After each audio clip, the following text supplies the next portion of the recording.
Most folks in Dry Creek believed tracks were just footprints, boots pressed into dirt, wagon ruts carved by time, or the wandering marks of cattle moving slow under the sun. Amanda Hayes knew better. To her, the ground spoke louder than words ever could. She crouched low near the edge of town, fingers hovering just above the dust. The morning sun stretched long shadows across the trail, revealing what most eyes would miss. A scuffed heel here, a dragged toe there. Someone had been in a hurry. Someone hurt. "You're staring at dirt like it's about to confess," a voice said behind her. Amanda didn't look up. It already has. Deputy Harry Cole stood with his thumbs hooked into his belt, skepticism written plainly across his face. He was new to Dry Creek, new boots, clean badge, and the kind of confidence that came from believing rules could fix anything. He'd heard the rumors about Amanda Hayes, the girl who could read tracks, who followed trails no one else could see. Harry didn't buy into legends. "What exactly do you see?" he asked. Amanda finally rose, brushing dirt from her palms. She was younger than Harry expected, with calm eyes and a steady posture that didn't waver under scrutiny. "Two men passed through here late last night, one limping. The other kept looking back, favoring his right side, probably carrying something heavy." Harry raised an eyebrow. "That's a mighty detailed story for a few scuffs in the dirt." She met his gaze, unbothered then. "Don't follow it." That answer irked him more than he cared to admit. The sheriff had sent Harry to fetch Amanda after a rancher's son went missing east of town. Blood had been found near the creek, but no clear trail. Desperation made people try unusual things.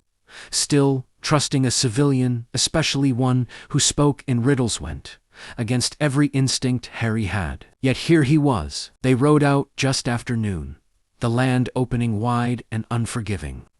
Amanda rode ahead, eyes constantly scanning the ground. Harry watched her from behind, trying to catch her guessing, hesitating anything that proved she was human. Instead, she stopped. "Here," she said, pointing. The limping man stumbled. "See how the dirt collapses inward." He fell. Harry dismounted, knelt, and frowned. She was right. He felt something shift inside him, not belief yet, but doubt in his own certainty. They followed the trail deeper into the scrubland, silence stretching between them. Finally, Harry spoke. "How did you learn to do this?" Amanda didn't slow. "My father taught me. He said the land remembers everything. People just forgot how to listen." Harry thought of his rule books, his training, the neat lines of law that never accounted for instinct or intuition. "You ever wrong?" She glanced back at him. "Sometimes, but never when it matters." By dusk, they found signs of a camp, cold ashes, torn cloth, and blood, leading away toward the hills. Proof, real proof. Harry exhaled slowly. "Looks like we're not turning back." Amanda nodded.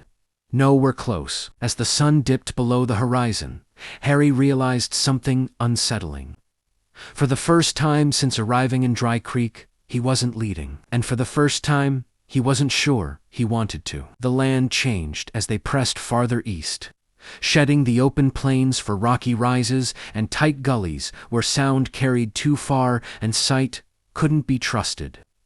Amanda slowed her horse, eyes scanning the ground with even greater care. Here the earth was stubborn stone instead of soil, reluctant to give up its secrets. Harry rode beside her now, instead of behind. He hadn't noticed when the shift happened, only that following her felt more natural than questioning every step. "The trail's fading," he said quietly. Amanda nodded. "It always does before it gets clearer." Harry frowned. "That doesn't make sense." "It will," she replied. They dismounted near a narrow ravine where scrub brush clung to the rock like it was afraid to fall. Amanda crouched, studying broken twigs, disturbed gravel, a faint smear on stone that caught the light just right. "They went through here," she said. The injured one leaned against the wall, left blood again. Harry stepped closer, inspecting the rock. Up close, he saw Edadoc's stain he would have passed without a thought. A chill ran through him. "You don't miss much, do you?" "No," Amanda said softly. I notice. They followed the ravine until it widened into a dry creek bed. The sun hung low now, painting the land gold and red. Harry glanced at the sky. We'll lose daylight soon. Amanda stood still, listening not just to the wind, but to something deeper. We shouldn't stop yet. Harry hesitated. If we push on in the dark, they're scared, she interrupted. The missing boy is still alive. Fear leaves a heavier mark than blood. Harry studied her face, searching for uncertainty. He found none. Against his better judgment, he nodded. All right, lead on. As they moved forward, the silence between them shifted. It was no longer uncomfortable, it was shared. When Amanda finally spoke, it was unexpected. You don't trust me, she said. Harry let out a slow breath. I didn't, not at first. And now, I trust what I see, he answered.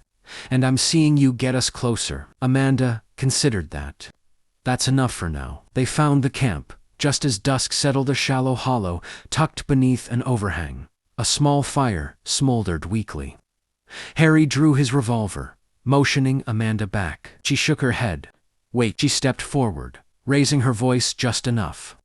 We're not here to hurt you. A tense moment passed. Then a boy's voice trembled from the shadows. I didn't steal anything, I swear. Harry's chest tightened. We're not accusing you. The boy emerged slowly, no older than 16, eyes wide with fear. A man lay behind him, pale and bleeding from a leg wound. Amanda knelt beside the injured man. You tried to carry him, she said gently. But he's too heavy. The boy nodded, tears streaking dirt down his face. They said they'd hang him if they found us. Harry swore under his breath. He holstered his weapon. You did the right thing, running. As Harry tended to the wound, Amanda stood watch, eyes on the darkening horizon. She sensed it before she heard it hoofbeats, distant but closing. We're not alone, she said. Harry stiffened. 2, maybe 3. They're not careful. Harry looked at her, heart pounding. You sure? Amanda met his gaze, unwavering. I am. In that moment, Harry didn't question her. He trusted her completely. They worked quickly, preparing to move before night fully claimed the land. As Harry helped the boy to his feet, he realized something had changed. Amanda wasn't just a tracker. She was the reason they were still alive. And, for the first time, Harry wondered what it would mean to walk beside someone who saw the world so differently, and yet so clearly. Night settled over the hills like a held breath. The moon was thin, offering just enough light to make the land deceptive shadows stretching where none should be. Silence pressing in from all sides. Amanda led them away from the camp, guiding the boy and supporting the injured man with calm precision. Harry stayed at the rear, every nerve alert. He listened for pursuit, fingers never straying far from his revolver. Each time he glanced ahead, Amanda moved with certainty, as though the darkness itself made room for her. They reached a narrow ridge where the ground sloped sharply downward. Amanda stopped. We go down here, she whispered. Harry peered over the edge. That'll slow us. That's the point, she replied. They'll think we followed the easier path. Harry nodded, swallowing his doubt. He'd learned by now when Amanda spoke. The land had already agreed with her. Halfway down the ridge, they heard it. Voices close. Harry froze, signaling everyone to stop. The boy clutched his sleeve, trembling. Amanda crouched low, pressing her palm to the dirt. She closed her eyes for a heartbeat, then opened them. They're above us, she murmured. 3 men, one with a limp. Harry's jaw tightened. You can tell that from here. He favors his left foot, she said. Same drag pattern as earlier. Harry felt a strange mix of awe and relief. All right. What's our move? Amanda studied the slope, then pointed. There's a wash about 20 yards down. Loose gravel. If we move slowly, they won't hear us. Harry hesitated. Amanda met his eyes. Then, we trust each other. It wasn't a question. They moved as one, careful and deliberate. Gravel shifted underfoot, but the wind carried the sound away. Above them, the voices grew louder, then faded as the men passed by, unaware. When they reached the wash, Harry exhaled a breath he hadn't realized he was holding. "You saved us back there." Amanda shook her head. "We saved each other." They paused briefly, letting the injured man rest. The boy sat beside him, exhaustion etched deep into his face. Harry offered him his canteen. "You're safe now," Harry said. "We'll get you home." The boy nodded, eyes shining with gratitude. "She knew where to go," he said softly, glancing at Amanda. "She always knew." Harry looked at Amanda differently, then not as a curiosity. Not as a rumor, but as someone who carried responsibility quietly, without needing praise. As they continued on, the trail widened, the ground softening again. Amanda slowed, her expression tightening. "Something's wrong," she said. Harry stopped immediately. "What is it?" "The tracks," she replied. "They split." Harry frowned. One man turned back. "He's circling." Harry cursed under his breath. "Trying to cut us off." Amanda nodded. "He thinks we'll head for the main road." Harry studied the land, then looked at her. "What do you think?" "I think he doesn't know this place, like I do." She led them off the trail, into a stand of cottonwoods, near a shallow bend in the creek. The mud there was thick and unforgiving. Amanda smiled faintly. "He won't miss this." They crossed carefully, then doubled back along dry ground, erasing their direction. Harry watched her work, impressed by how deliberate every step was. "Do you ever think of leaving Dry Creek?" he asked quietly. Amanda shrugged. "The land needs people who listen." Harry considered that. "So do towns." She looked at him then, really looked at him. "You listen more than you think." Before he could reply, a shout echoed in the distance: frustration, anger. Amanda's plan had worked. They pressed on until the first hint of dawn softened the horizon. When they finally stopped to rest, Harry found himself standing closer to Amanda than necessary. "Back there," he said, voice low. "When you said, 'trust each other,' you meant it." Amanda nodded. "I don't say things I don't mean." The morning light revealed dust on her face, strength in her posture, and something gentle beneath it all. Harry realized the truth then. Trust wasn't built in grand moments. It was written in shadows, step by step, by someone willing to walk beside you when the trail disappeared. Dawn broke slowly, pale light spilling over the hills, as if the sun itself was hesitant to interrupt the quiet they'd earned. The land looked different in daylight, less threatening, more honest. Amanda rose first, brushing sleep from her eyes, already studying the ground as if the night had never happened. Harry watched her from where he sat, coffee tin warming his hands. He realized he'd started doing that, watching her when she wasn't aware. Not out of suspicion anymore, but something else he wasn't ready to name. "We'll reach town by midday," he said. Amanda nodded. "If they don't try one last time?" Harry smirked. "You don't think they're done?" "No," she said simply. "Men like that don't quit. They rush." As if summoned by her words, the boy stiffened. "I hear horses." Harry stood instantly, scanning the ridge. Two riders crested the hill, silhouettes sharp against the sky. Not the three from the night before, just two, desperate, careless. Harry drew his revolver. "Stay behind me." Amanda didn't argue, but she didn't hide either. She studied the ground, then pointed. "They'll come down fast. Their horses won't see the drop." Harry followed her gaze. The slope ahead was steep, littered with loose stone. A mistake waiting to happen. "They're angry," Amanda said quietly. "Anger blinds." Harry stepped closer to her, lowering his voice. "What do you need from me?" She met his eyes. The space between them felt suddenly smaller. "Trust me. When I say move, you move." He nodded without hesitation. "I'm with you." The riders charged. Harry raised his weapon, firing a warning shot into the air. The sound echoed sharply, startling the horses. One reared, the rider barely holding on. The other pushed forward and slipped. Man and horse tumbled, dust and stone exploding down the slope. The second rider pulled hard on the reins, panic flashing across his face. "Now," Amanda said. They moved fast, guiding the boy and the injured man along a narrow path Amanda had already marked in her mind. The rider didn't follow. He couldn't.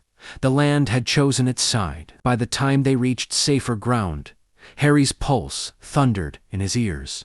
He laughed once, breathless. "You knew." Amanda allowed herself a small smile. "I hoped." They escorted the boy and the wounded man the rest of the way, without trouble. When Dry Creek finally appeared in the distance, relief washed over all of them. The sheriff took charge quickly, gratitude plain in his eyes as he looked at Amanda. "We owe you." She shook her head, just did what needed doing. As the town settled back into its rhythm, Harry found Amanda near the edge of the street, already preparing to leave. "You're not staying?" he asked. She shrugged. "My work's done." Harry hesitated, then said what had been building in his chest since the ridge, since the shadows. "I was wrong about you." Amanda smiled gently. "You were careful. There's a difference." He stepped closer, lowering his voice. "I don't want this to be the last trail we walk together." She searched his face, measuring him the way she measured the land. "Walking with someone means sharing the quiet and the danger." "I can handle both," he said. For a long moment, neither spoke.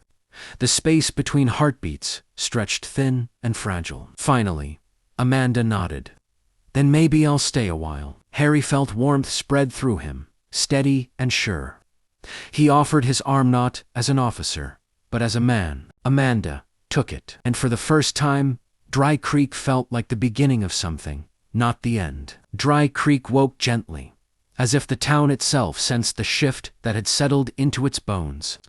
Morning light spilled across wooden porches and dusty streets, and for once the air felt unburdened. Trouble had passed. The land remembered, but it also forgave. Amanda stood just beyond the stable, tightening the strap on her saddle. She had stayed the night, as promised, though sleep came lightly. Some choices, she knew, changed the direction of a life as clearly as a fresh trail in soft earth. Harry approached quietly, 2 tin cups in his hands. "Coffee," he said, offering one. She accepted it with a nod. "You're learning." He smiled, from a good teacher. They stood side by side, watching the town stir. No rush, no urgency. Just the quiet rhythm of a place at peace. "The sheriff asked if I'd help train the deputies," Harry said. "Said they could use someone who knows when to listen instead of talk." Amanda chuckled softly. "Sounds like you've already started." He glanced at her. "I was hoping you might help too. Not with badges or rules, but with the land." Amanda considered the ground beneath her boots. "That kind of knowledge isn't taught in offices." "I know," Harry said. "That's why I thought we could start outside." She looked at him, then really looked. The skepticism was gone, replaced by something steadier. Trust, respect, care. "You're different from when we met," she said. "So are you," Harry replied. "You don't have to walk alone anymore." The words settled between them, not heavy, not demanding, just honest. Amanda took a breath.